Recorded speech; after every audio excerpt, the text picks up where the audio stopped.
The dynamics of this natural system were investigated by our first walk over several years ago, and this required us to divert the water through the existing systems of the Lancashire and Yorkshire Railway, or indeed to build new ones.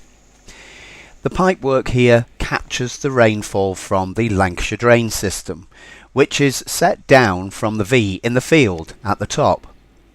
These fields collect actually millions of cubic metres. The system was built with the help of volunteers here, specifically Mike Kelly and myself, and I really appreciate his help because, as you can see, we have a wonderful system now.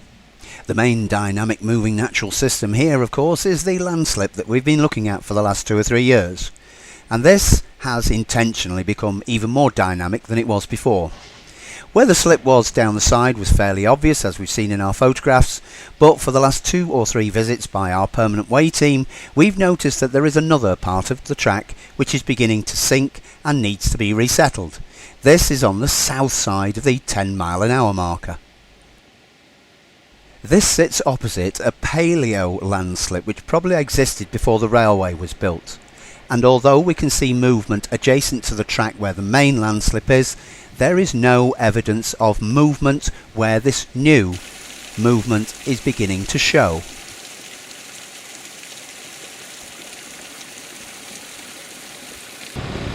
Centred on the 10-mile-an-hour marker, as we can see here as our DMU goes past, this coincides with the area where the fault is.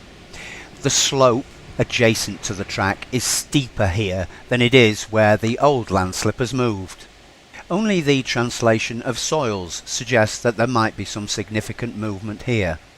In the regular visits that we make to the landslip area, we take a look at the amount of flow that there is through the fault into the River Irwell.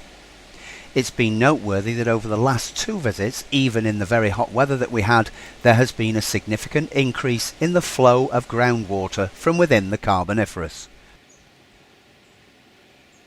Our November visit to the new drain system shows the problems we have. Leaves, this time on the footpath but not on the line. Regular maintenance clears these away.